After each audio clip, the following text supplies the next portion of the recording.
अब किसी मदरसों के लोगों को कोई तकलीफ़ नहीं होने जा रही है, लेकिन जो गलत हैं उनको बख्शा भी नहीं जाएगा। जो कागज़ पे चला रहे हैं, जो पूरे परिवार के अपने सब फैमिली को लेके कागज़ बना के किसी इन्फ्लुएंस से अगर वो ऐसा कर रहे हैं तो ऐसा अब नहीं होने वाला है। एकदम स्ट्रिक्ट कानून से। अभी आप देखें ना, वो शिक्षा विभाग में के पाठक जी पूरा धूप मचाए हुए हैं, तो आप मान के चलिए कि दूसरा के पाठक यहाँ मदरसा बोर्ड में आ गया है। जी हाँ, दुरुस्त सुना आपने। मदरसा बोर्ड को एक नया के पाठक मिल गया है, जैसा ये दावा कर रहे हैं नए चेयरमैन सलीम परवेज़ अंसारी। आज उन्होंने ओहदा संभालने के बाद नामानिगारों से गुफ्तगू की। उन्होंने नई फ़िक्र से तफसीली गुफ्तगू की और उन्हें बताया कि मदरसा बोर्ड में अब किसी तरह की नाइंसाफ़ी नहीं चलेगी। जो लोग कागज़ पे मदरसा चला रहे हैं या अपने कुंबा के नाम पे मदरसा चला रहे हैं, वैसा नहीं होगा। चेयरमैन सलीम साहब ने नई फ़िक्र से तफसीली गुफ्तगू की। आइए उन्होंने जो कहा सुनते हैं। मदरसा बोर्ड गुज़श्ता दिनों बहुत तनाज़े का शिकार रहा। एक शेर थोड़ी सी तरमीम के साथ बर्दाश्त कर लीजिए। उस शेर के लिए तुमसे पहले जो यहाँ तख्त नशी था उसको भी खुदा होने का इतना ही यकीन था। उस शेर ने उस चेयर से बिहार के तकरीबन 3.5 करोड़ के आसपास मुसलमानों और गरीब मुसलमानों मदरसे की तालीम आज भी पसमानदा तबका के 85% से ज़्यादा मुसलमान बच्चे वहाँ तालीम हासिल करते हैं। मदरसा बोर्ड पे हुकूमत और नीतीश कुमार की हमेशा एक उम्मीद रहती है। नए चेयरमैन के तौर पे कानून साज कौंसिल के साबिक वाइस चेयरमैन सलीम परवेज़ साहब ने ओहदा संभाला है, हमारे साथ मौजूद हैं। इनसे गुफ्तगू करते हैं। सर, ये मुबारक हो आपको।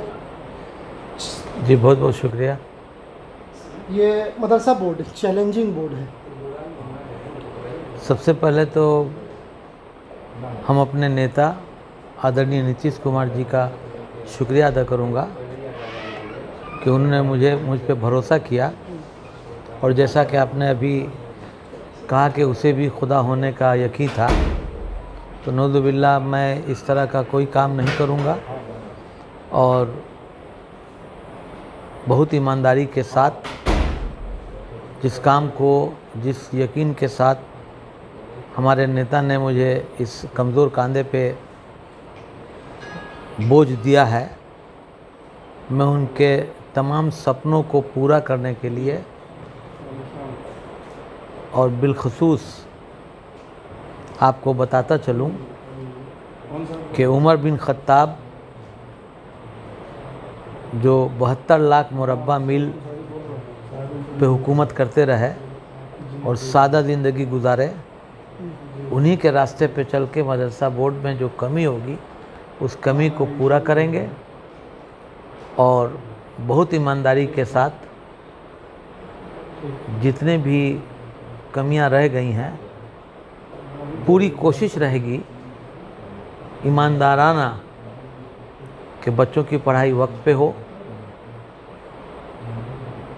उनके एग्ज़ाम्स वक्त पे निकले हों, उनका रिज़ल्ट वक्त पे चले, बच्चे मदरसा से कुरान का हिफ्ज़ करके चलें और कुरान का हिफ्ज़ करके साथ साथ उसकी तफसीर, उसका तर्जुमा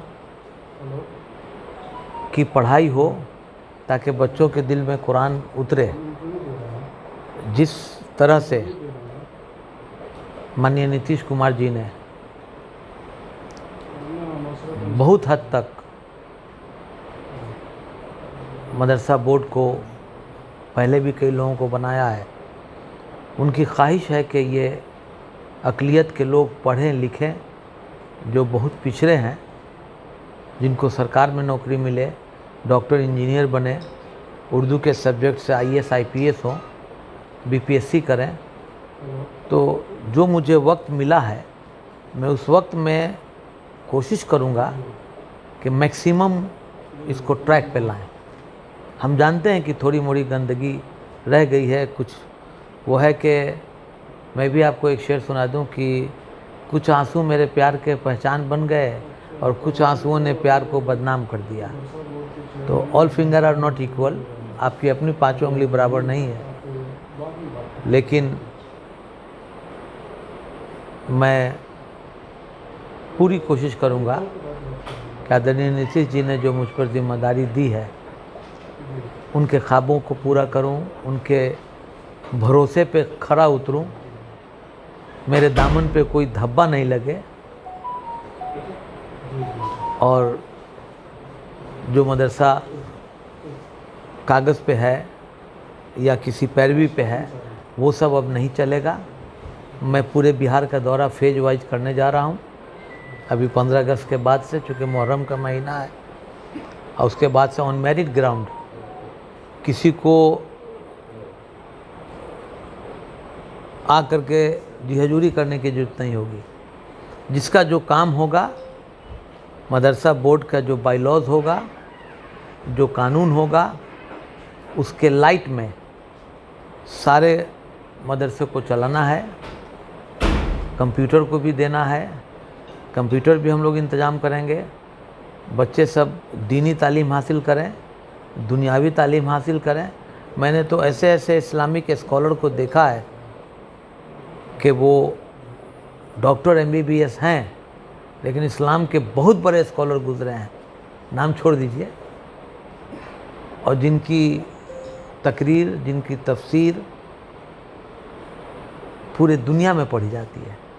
तरजीही बुनियाद पे आप क्या करेंगे सर? जितना भी हमसे हो पाएगा, मैं अकेला ही चला हूँ जानिबे मंजिल, मगर लोग साथ आते गए, कारवां बनता गया।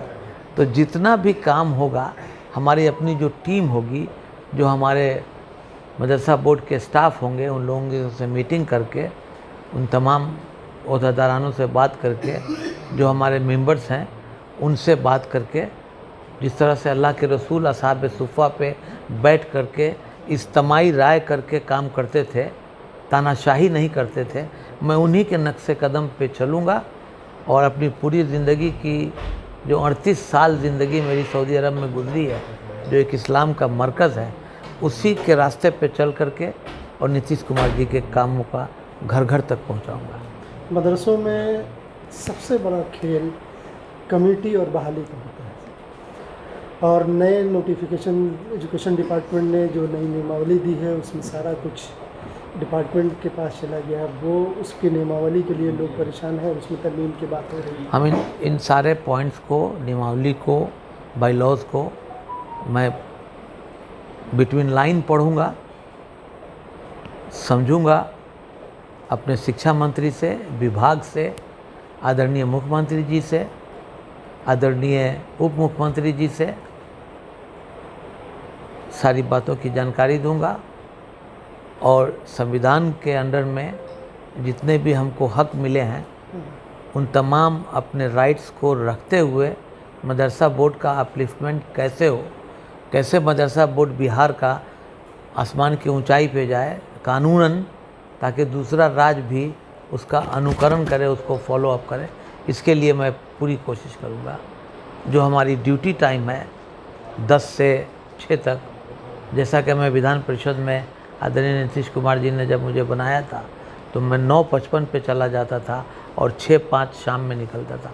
उसी तरह से मदरसा बोर्ड के सभी लोग अपने समय पे, अपने वक्त पे आके तमाम कामों को अंजाम देंगे और किसी के साथ ज़्यादती नहीं होगी, किसी के साथ बदसलूकी नहीं होगी।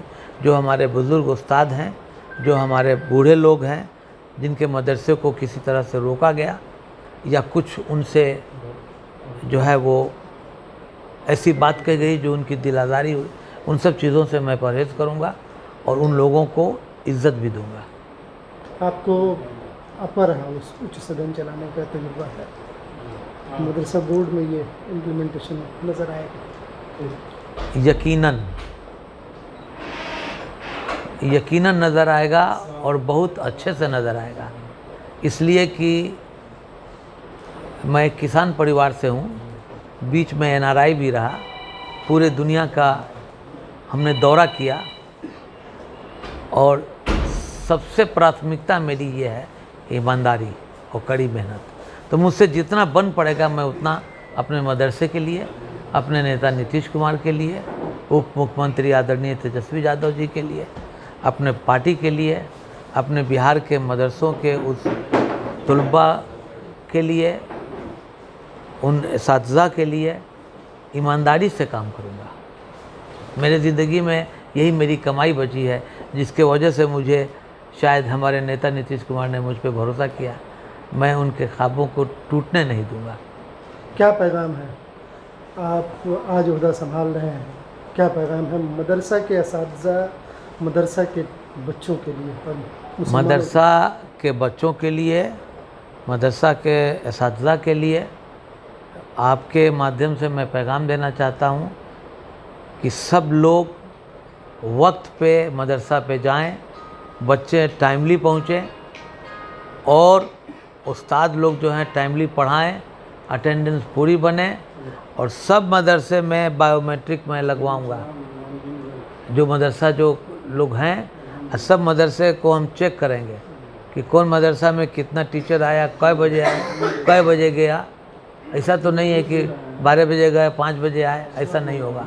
सबको ऑनलाइन मेरी पूरी धीरे धीरे सब करूँगा। Rome was not built in a day. एक दिन में मैं बहुत कुछ कह दूँ कैसे करूँगा, तो ये पॉसिबल नहीं है। लेकिन मेरी पूरी कोशिश रहेगी कि जो सरकार का नियम है, जो वक्त मुकर्रर किया गया है, उस हिसाब से काम होनी चाहिए।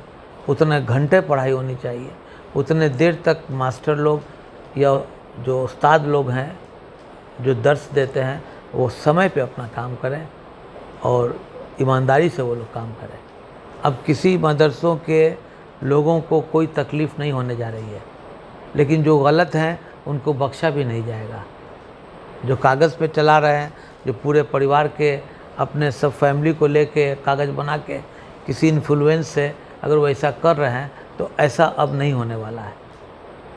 एकदम स्ट्रिक्ट कानून से। अभी आप देखें ना, वो शिक्षा विभाग में के पाठक जी पूरा धूप मचाए हुए हैं, तो आप मान के चलिए कि दूसरा के पाठक यहाँ मदरसा बोर्ड में आ गया है। ये थे सलीम परवेज़ साहब। बिहार का उच्च सदन चलाने का तजुर्बा है इनके पास। एक बात इन्होंने वाज़े तौर पे कही कि मदरसा बोर्ड को दूसरा के पाठक मिल गया।